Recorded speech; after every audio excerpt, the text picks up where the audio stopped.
But in terms of my background, what has led me to this point, I guess, is my background in psychology and specifically business psychology. And similarly, I have experience in project management, training, design development, leadership development. And I'm also certified by the British Psychological Society as a psychometric test user and administrator. And so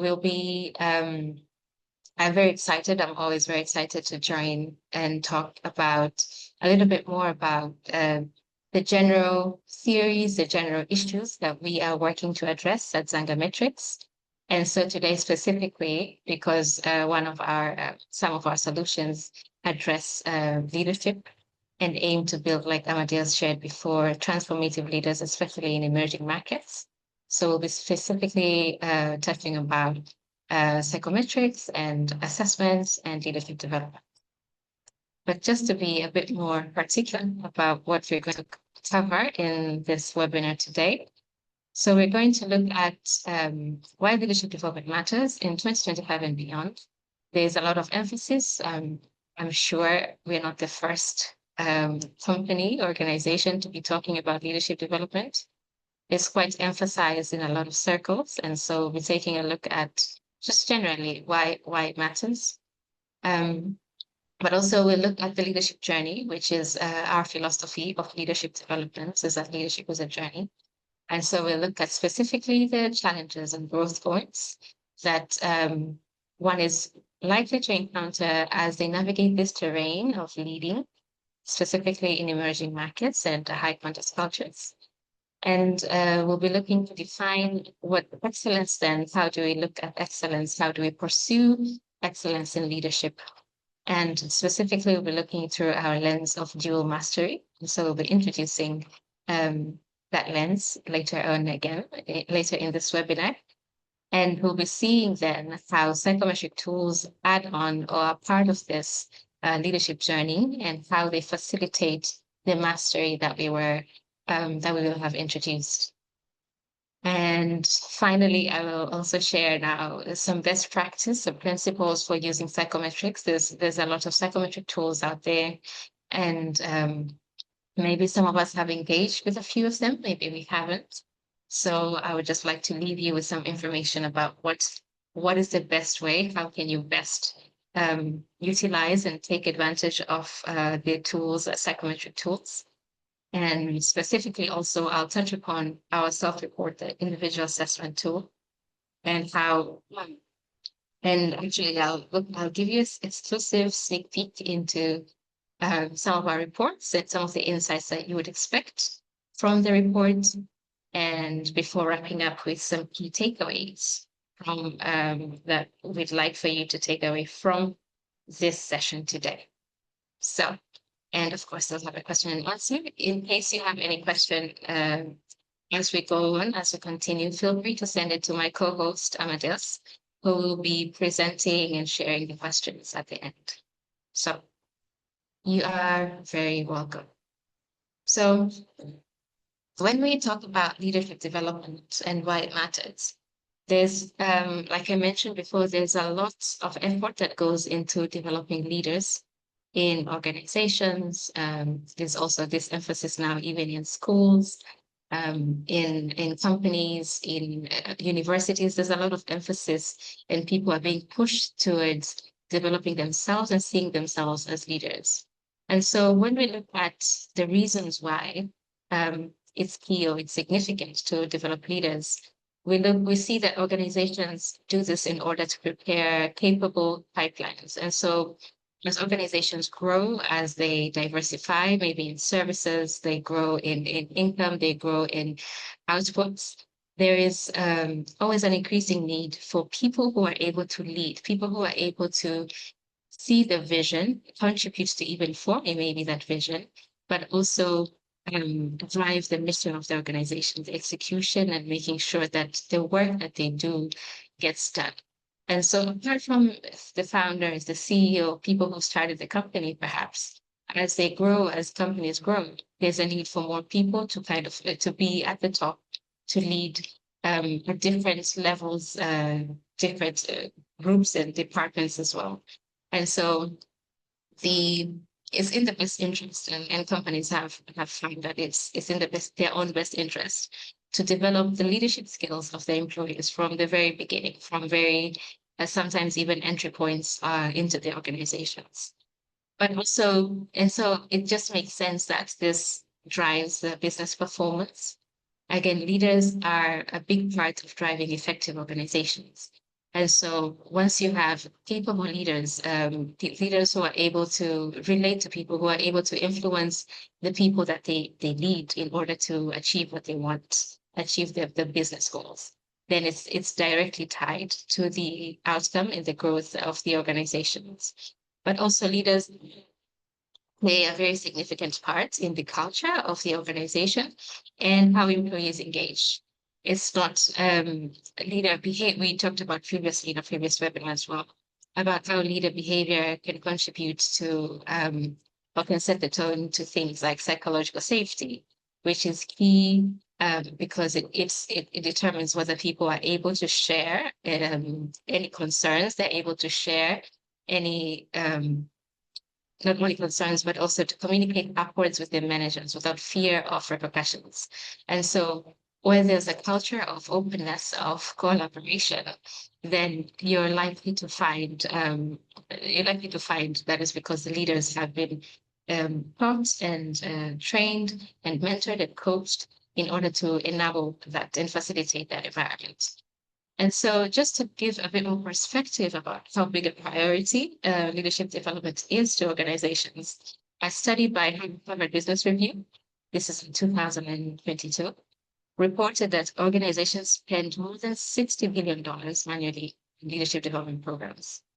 And so there's a lot of training, there's a lot of mentoring, there's a lot of coaching, there's a lot of effort that goes into developing, be it technical skills, be it soft skills that leaders need to have in order to exert this influence.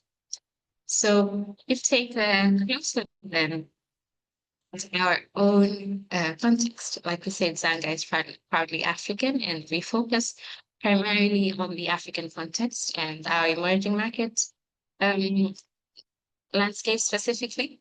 And so when you look at what's happening currently in Africa and what is projected to happen as well within the next 5 years, this can be organized, the transformations that are coming on the continent that we're seeing and will continue to see as the 5 years, in the next 5 years. This has been reported by different international organizations and by studies and research that has been done.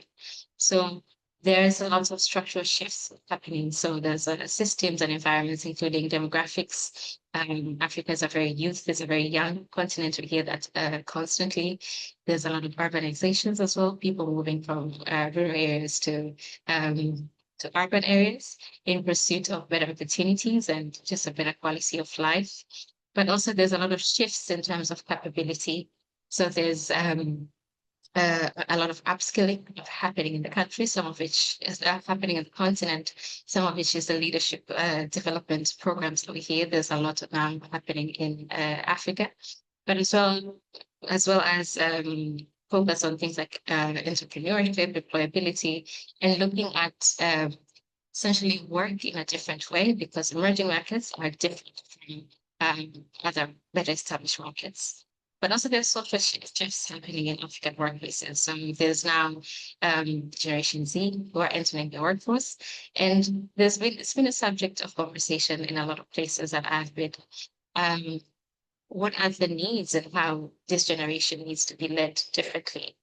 And so in light of all this that's happening and is continuing to happen on the continent, and amidst all of that as well, there's so many socioeconomic factors, there's so many political issues happening on the continent. There's a need to look at leadership development with kind of a special eye. There's a need to take all of this context in consideration when we develop African leaders. And so in light of all of this, I'd like to ask you all a quick question. So there's a poll here. So what do you think is a main challenge that you foresee leaders will have to navigate in the next 5 years. That is leaders in the African continent specifically. Should have popped up on your screen.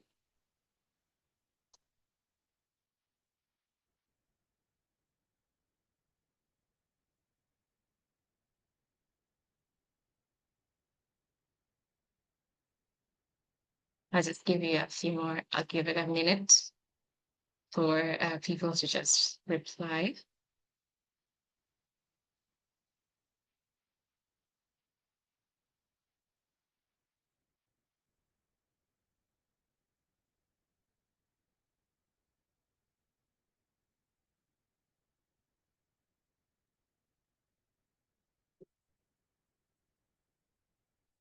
It's been a minute, so I'll share the results of the poll. Right. So when it comes to the challenge that we personally foresee, maybe from our experience, from our work as well, we foresee that leaders will have to navigate in the next 5 years in Africa. It's a tie between adapting digital transformation and AI-driven transformation, but also building resilience in volatile environments. And so this is very interesting to see because from our big data report, which will be releasing in the next quarter, resilience has arisen as one of the main kind of it's the lowest competencies amongst the people who have completed our assessment. And so it's a development need there for sure.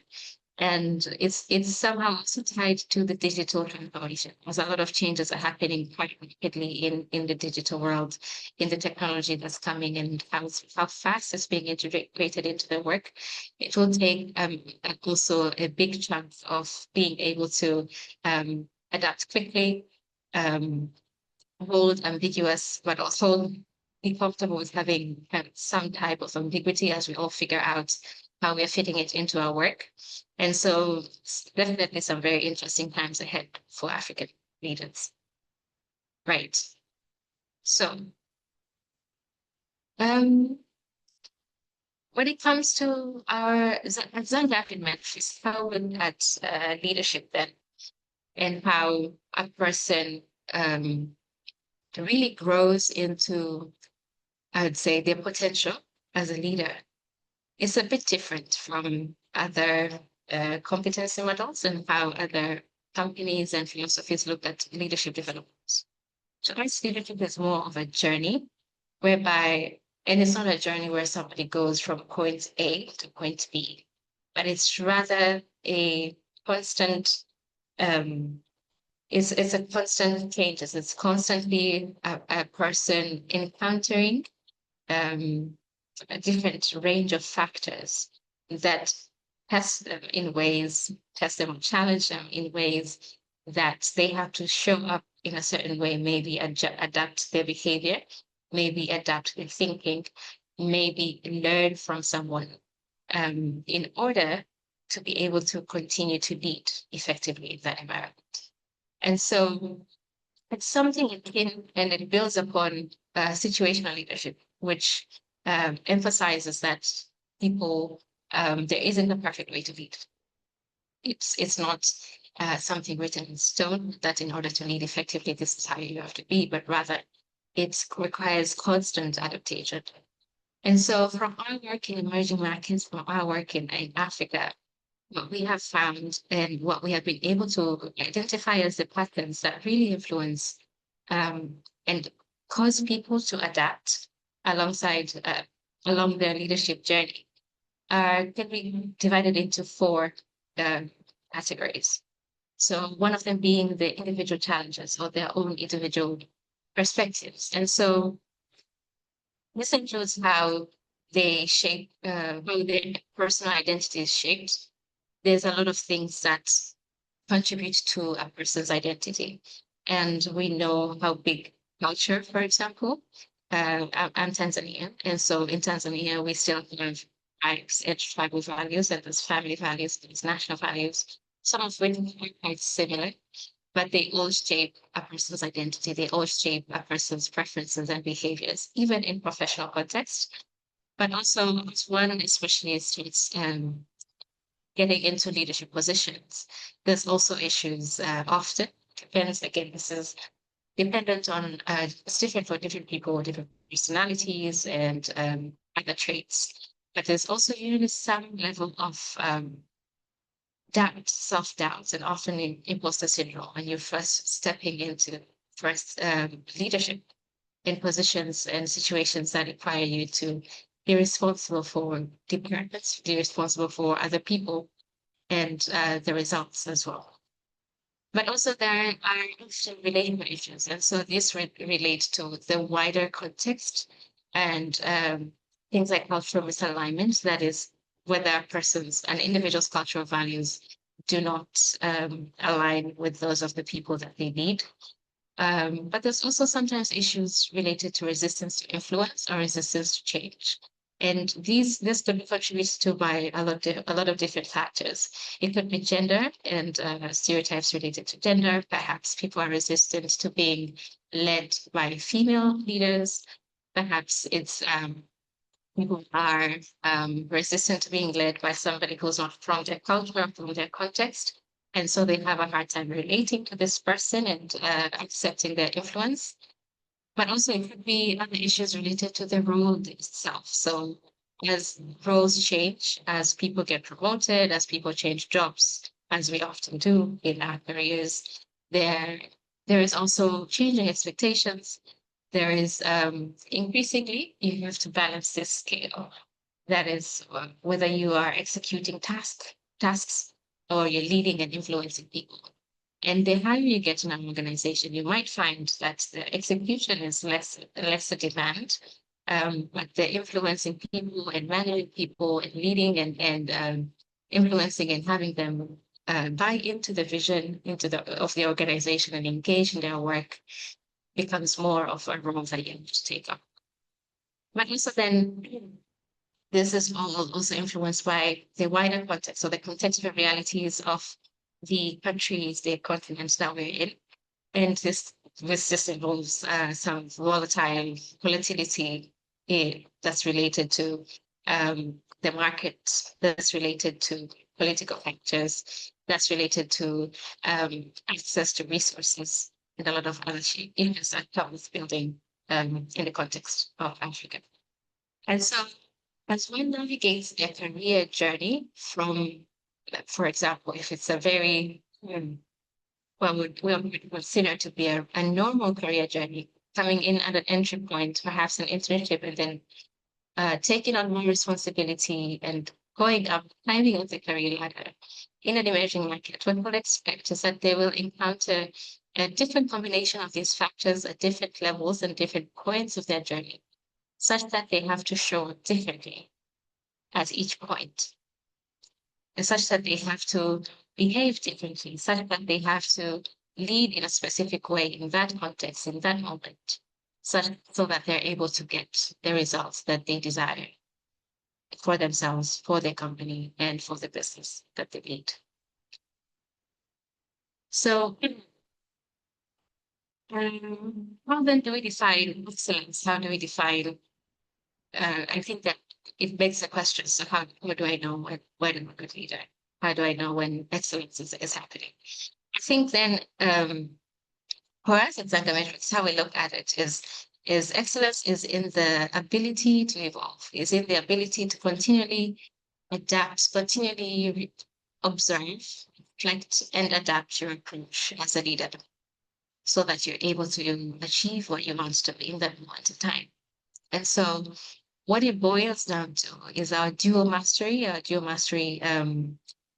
model of leadership, which is there's two ways that you're mastering this evolution, or there's two facets to this evolution that you're having to achieve as you navigate the leadership terrain, and that is self-mastery. So self-mastery is, of course, having a clear understanding of your own values, your own emotions, your own beliefs, and your own purpose. And so that's having a very clear idea, a very clear notion of who you are, what drives you, how you're feeling in the moment, how you feel about things generally.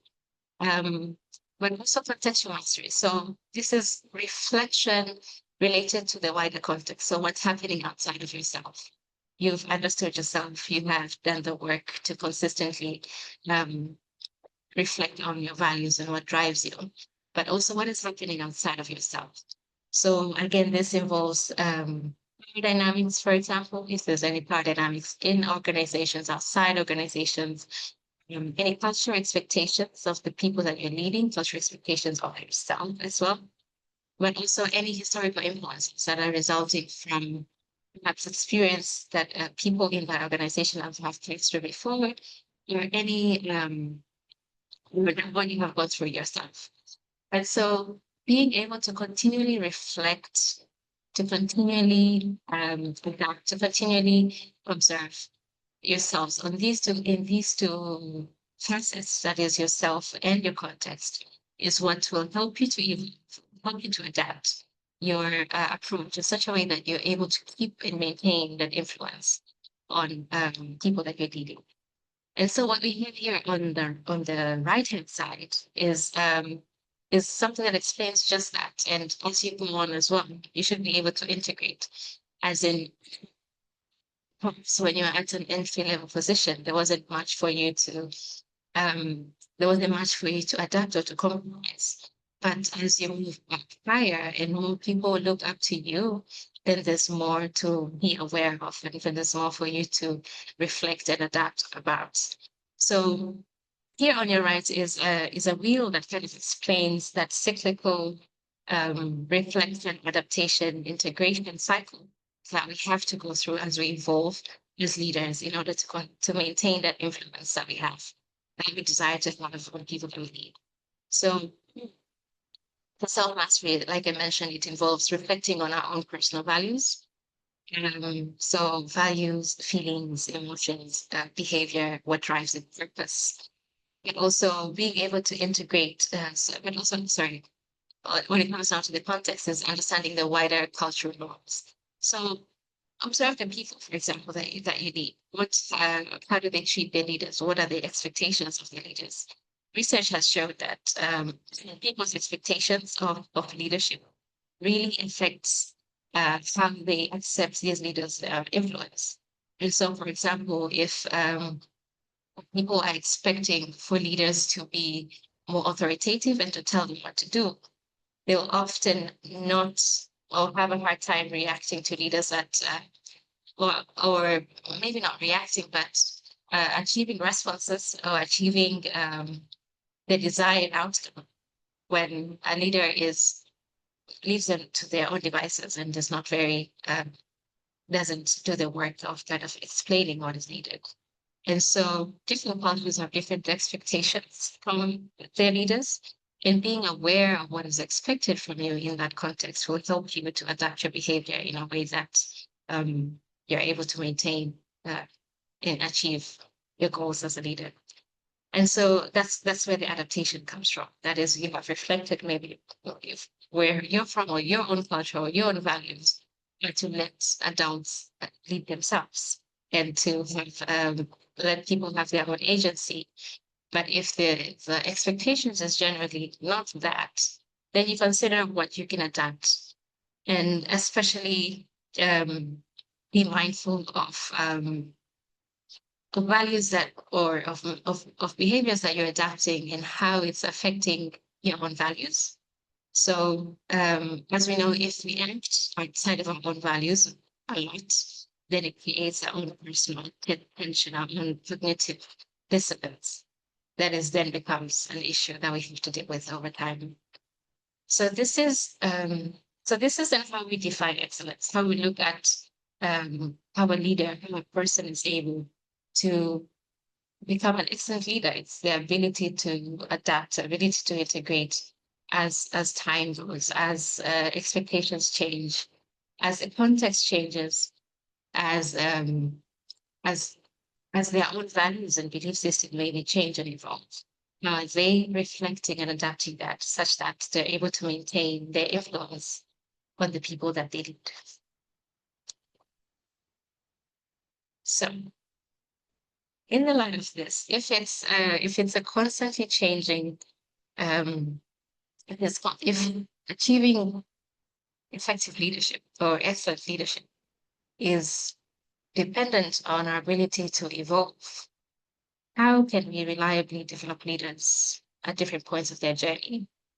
And even begs the question, how do we identify these different points of the journey? There's a bit of the traditional ways. So when you change, for example, a job, when you change a position, when you get a promotion, of course, that comes with expectations, changes in expectations of your roles, your deliverables, what you're supposed to achieve.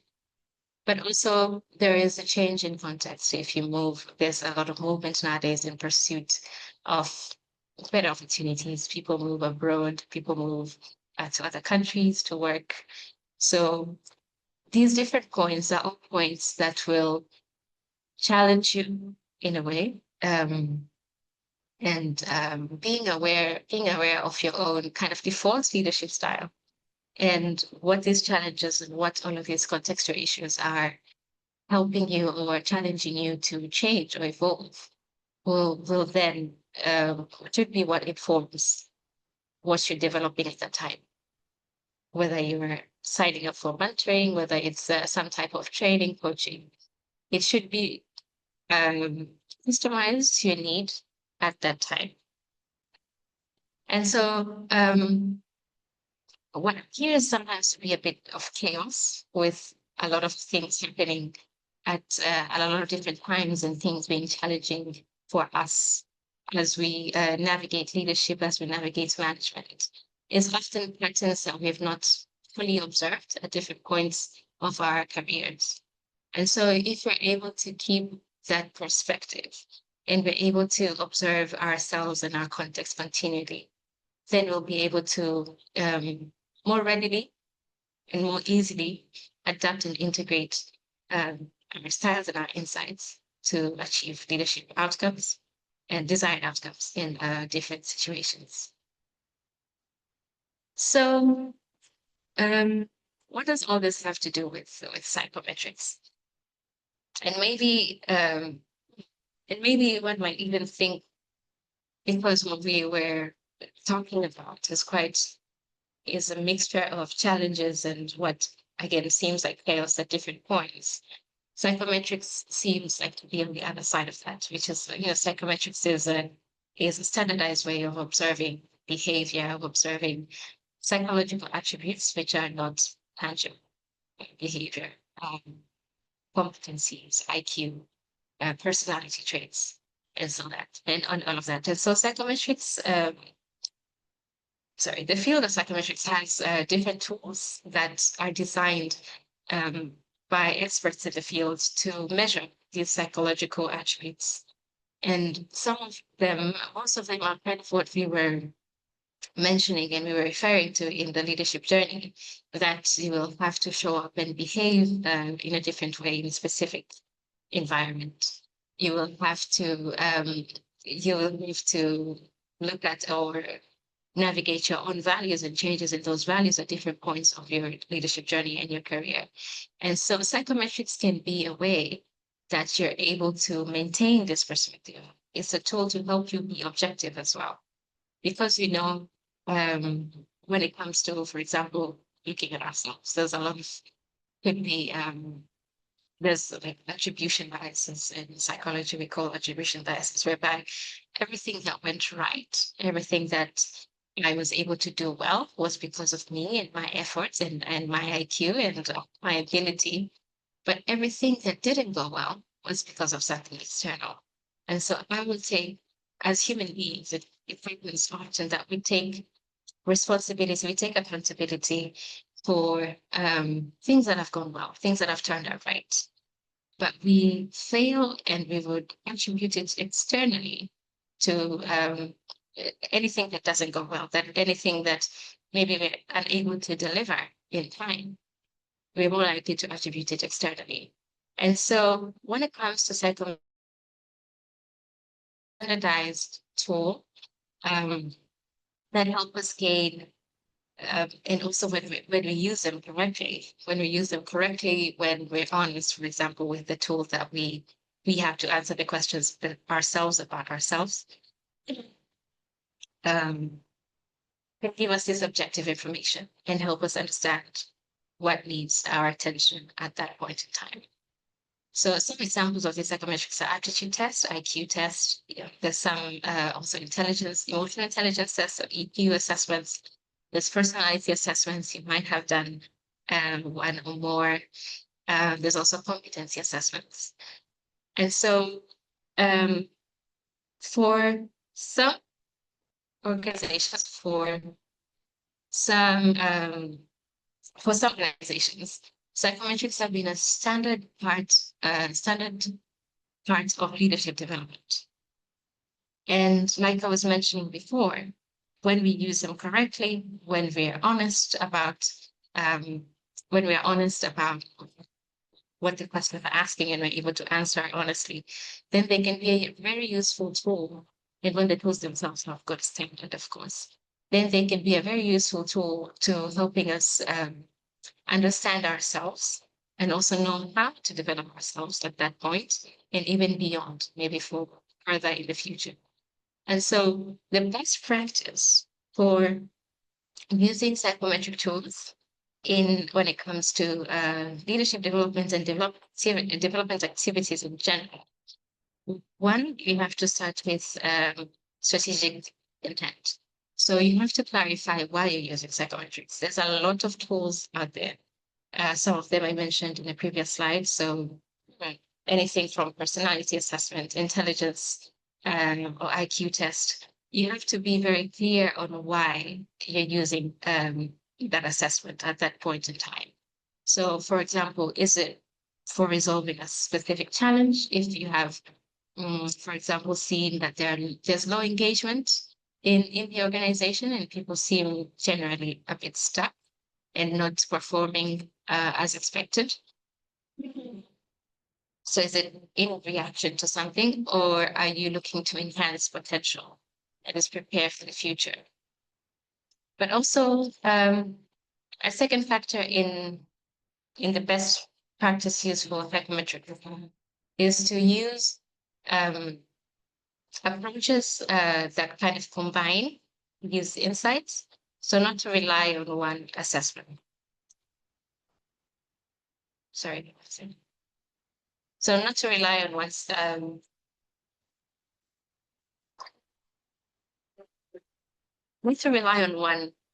assessment. So psychometric assessments can give you a lot of insight and information, but so can other sources in the organization. So things like there's also assessments that enable multiple sources of feedback, such as the 360 assessment, which allows direct reports, which allows managers to all feed in and share feedback about a person's performance, but also behavior in the workplace. And so this will help get relevant feedback and really identify development areas. But also it's best practice to loop in experts, and especially when it comes to delivering feedback and unpacking what this means for organizations, or what it means for the individual. So there's often times that people feel maybe labeled. People feel a bit defensive about what psychometric assessments and the reports say about them. And so with expertise and when people come in to help people understand and unpack these reports, then they'll be able to get the most value out of it, because you'll be helping somebody understand, for example, that it's not just this assessment or the report is not an absolute representation of who they are, but it's insight about challenges and behaviors perhaps that they're having issues with at that moment. And so it's important to have experts come in and help you unpack these reports and debrief what it means for an individual. But also you should drive action and integration. So if there isn't any action that results from having people take an assessment at some point of their development journey, then it just becomes an expensive tool of self-reflection. because you get to know, okay, so maybe my strengths are in my mindset, and my strengths are in my execution. And then I still need help, or I'm yet to master a different skill or a different um, competency. But if that doesn't drive any action, if there isn't anything that follows up from that report, then it just becomes money spent just to help people understand who they are, but nothing to change. And so effectively, you assess and then you intervene, whether it's a training, whether it's a mentoring, whether it's a coaching, depending, of course, as well on the need that is seen from the reports, and also what happens to be the priority for the company or the department at that time. But also, it's good practice to measure the impact and the returns.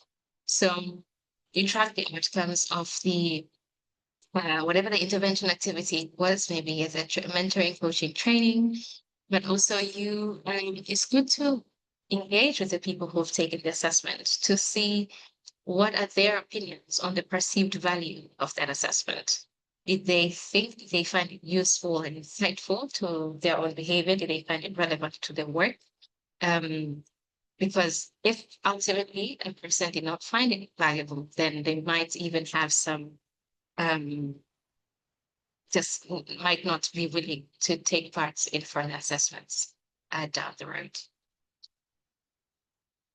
So, um, like I mentioned before, we have Zambia African Metrics has their own individual assessment, and it's an assessment that measures competency. So, key knowledge, skills, and abilities of an individual.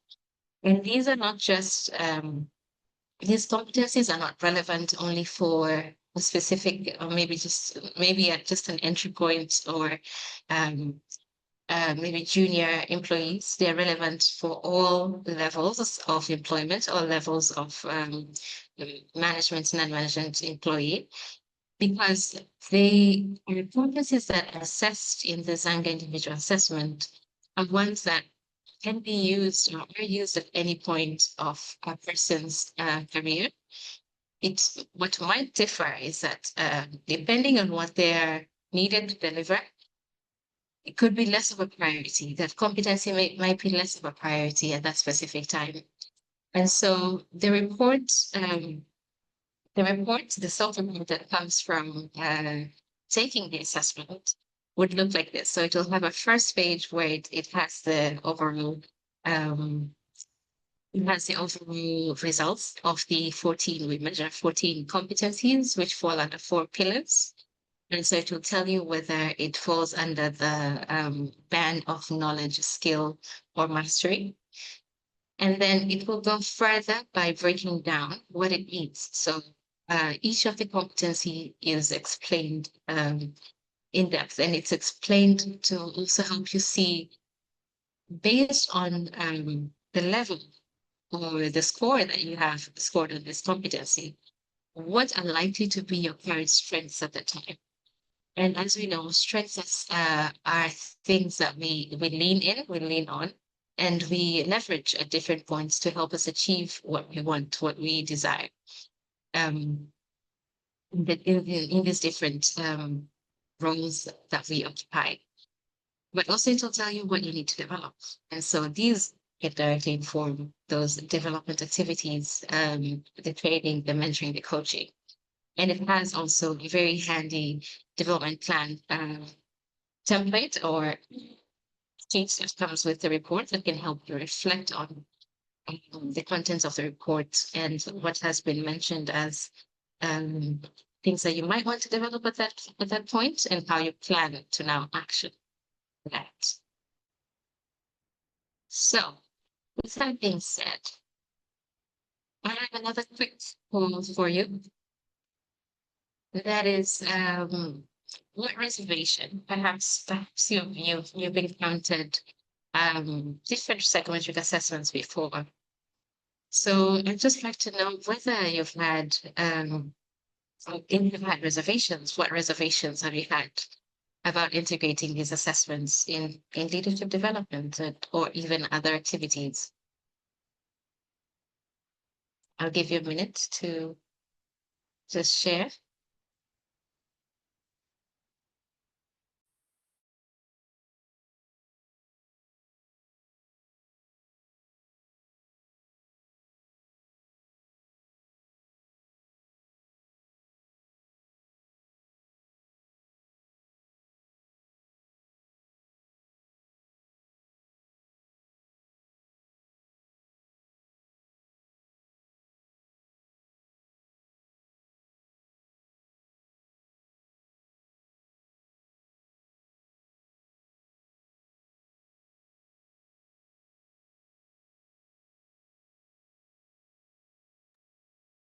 So it's been a minute. So I'm just going to share the results of what we have shared. So what we have shared about our reservations when it comes to using and integrating psychometric assessment, I'm mainly concerned with two things again, which is a interesting trend with the ties today. One is concerns about fairness or cultural relevance, and the other one is the fear of being labeled or misjudged.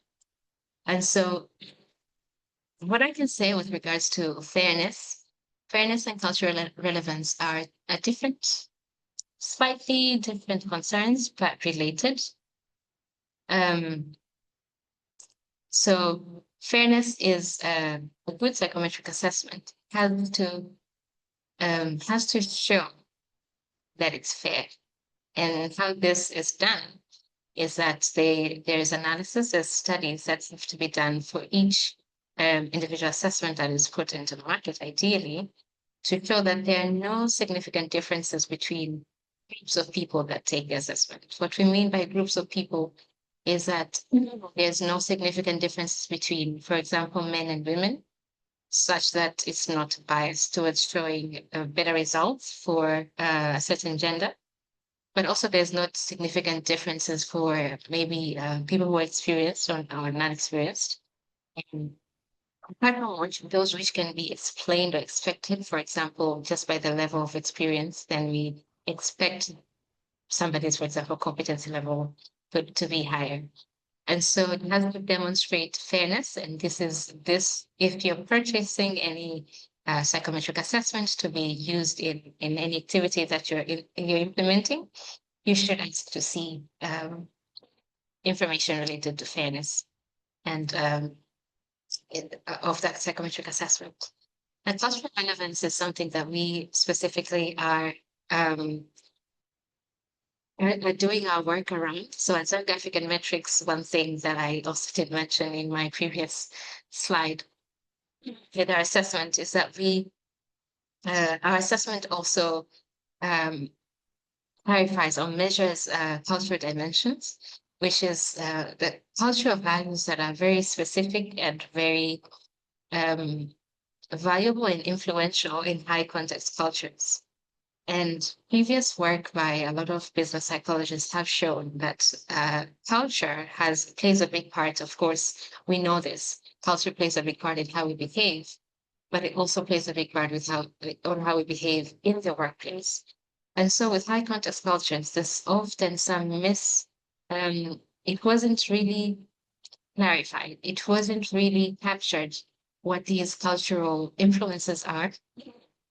And so with our assessment, that's something we regularly discuss. We discuss how, excuse me, we discuss these cultural dimensions and how they are likely to show based on what somebody values, how they're likely to show up in certain behaviors, how they make decisions, if they favor a certain group of people, for example, in other behaviors that are relevant to the workplace. But another thing that you have shared as a reservation to using psychometric assessment is the fear of being labeled or fear of being misjudged. So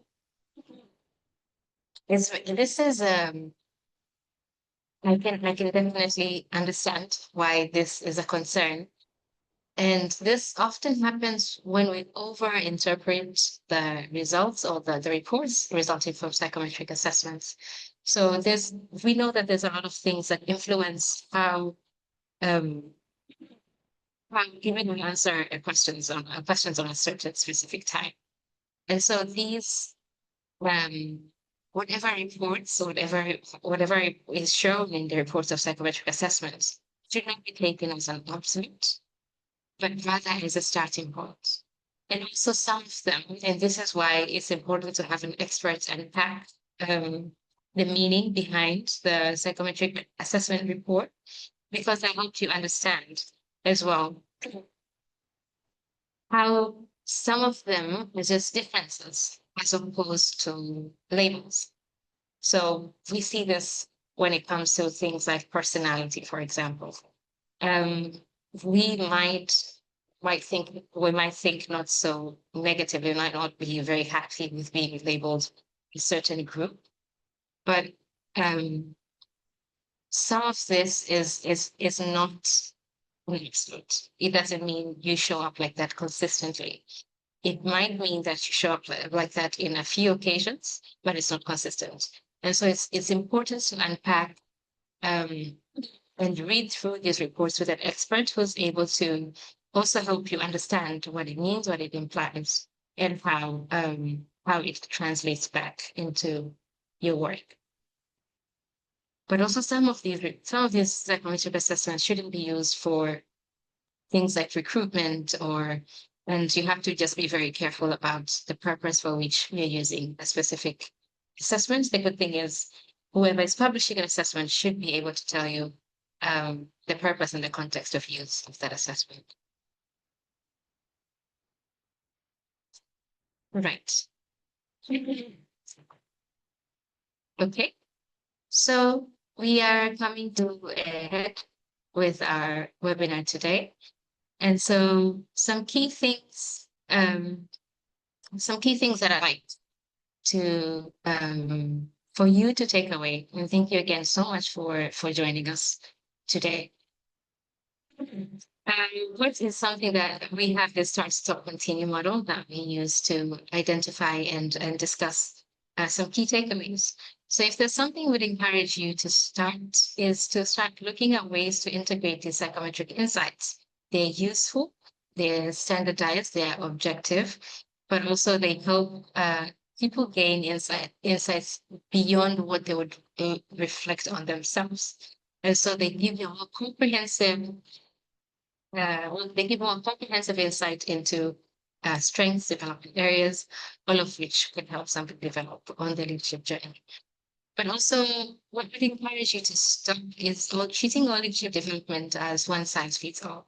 So we often, as with the different levels that we have, with different responsibilities that we have in the organization, maybe there are things that have become customary that after when people join in the first year, they get this type of training. In the second year, it's this type of training. And so what would really benefit and what would really help you see the change that you desire in the organization is if you started offering individualized support and individualized um, intervention. And so psychometrics is a good way to start with that because it's very unlikely you'll get two people with the same exact reports and results on the psychometric properties that on the psychological qualities or properties that you are assessing. And also, I would encourage you to continue to encourage reflection in leadership practices, as we have shared that we in our philosophy at Psychometric metrics is that at different points, what really drives different points of the leadership journey, what really drives excellence, what really would be able to separate you from other leaders and help you achieve your potential is your ability to continually reflect, observe, reflect, adapt, integrate insights related to yourselves into your context. And so that reflection is a very, very valuable tool as a leader. I will send this over back to Amadeus.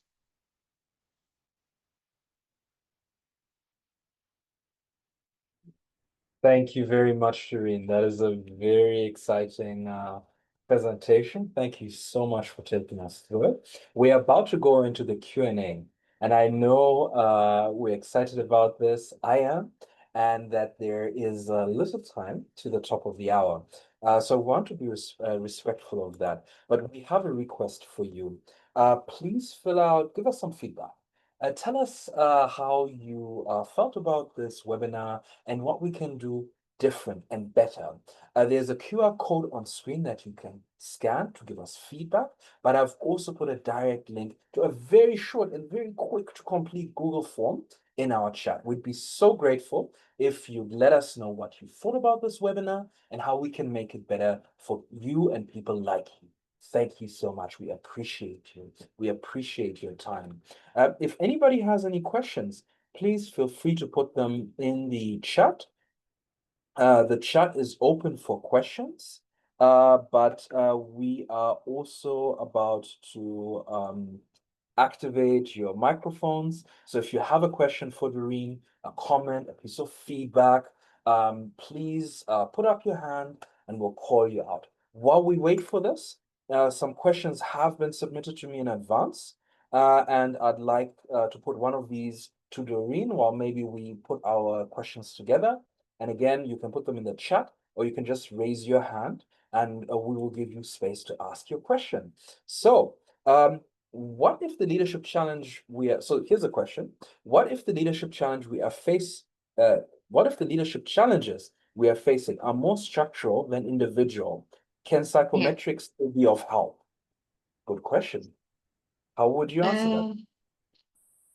Thank you. And yes, I think that's a good question. So often, and this has happened a lot. Often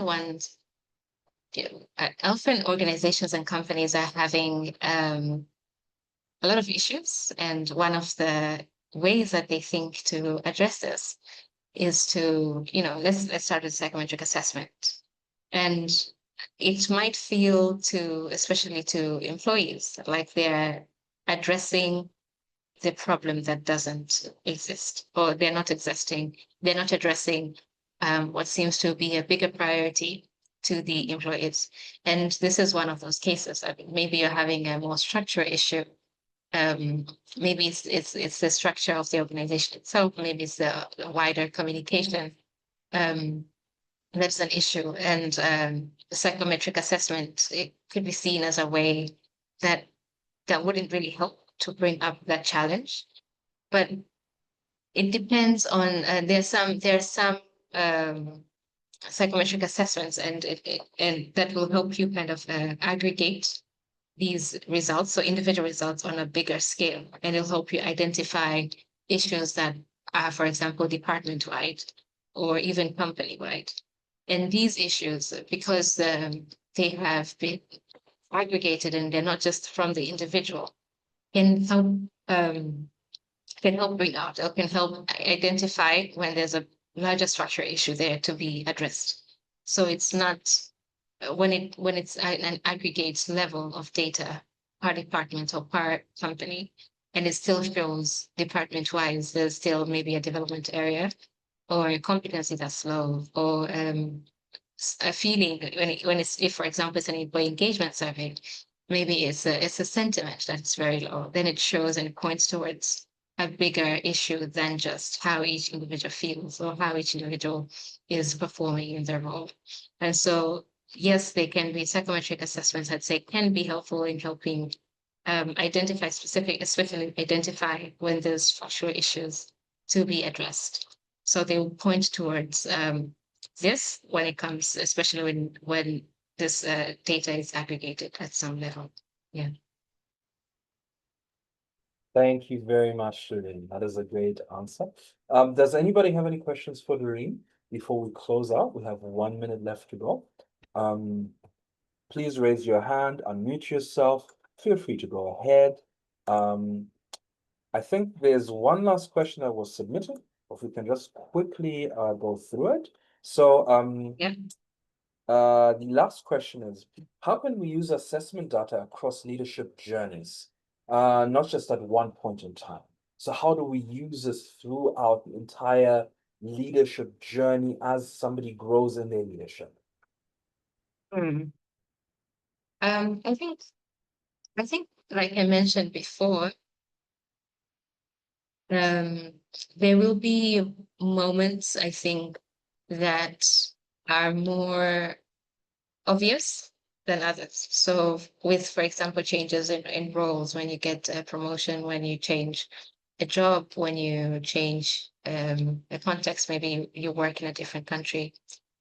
But I think also what could be useful is so in that case, before I move on, in that case, then it might be useful to have these assessments at these points. So if you're an HR leader, HR manager at the organization, and have people take assessments, especially one like ours, where it's a competency assessment that helps you reflect on your level of competency related to that specific role and time and what you're delivering. So it might be useful to have them done perhaps when people start, and then 2 years afterwards, and then just periodically as they continue. But as an individual as well, especially if you're working, for example, with a coach or mentor, what could be useful is for when you personally feel challenged as well, or you personally feel like there's a lot that is being kind of demanded of you above and beyond what you can deliver, and then the point, it's pointing towards some specific tensions. And like I said, being able to hold these tensions, being able to adapt in light of these tensions is what will really drive that excellence. And so I think these times are kind of like the critical times that we can look at. And still there's no formula, but these are times that we can look at implementing assessments to reflect on things like our competencies, ability, as we go on our own leadership journey. Yeah. Thank you very much, Doreen. Thank you for Thank asking you. the questions. That was Thank very you. insightful. I want to thank everybody who joined us live on Zoom. And I want to welcome and thank those who've taken the time to watch this on YouTube. It will be up on our YouTube channel. Unfortunately, we were not able to stream this due to some technical issues we were having. But we want to thank you for your time. Thank you so much for joining us. This was wonderful. This was insightful, and we appreciate you. Follow us on LinkedIn, on YouTube. Join our mailing list so you never lose out or miss any of this. And we will see you next time. We are actually going to have one more webinar this month. Normally, we have webinars every last Thursday of the month. So there will be a September webinar in the last month, or should I say in the last Thursday of this month. Thank you so much for your time. Have a blessed evening, afternoon, morning, wherever and whenever you are, and see you next time. Goodbye. Thank you. Goodbye.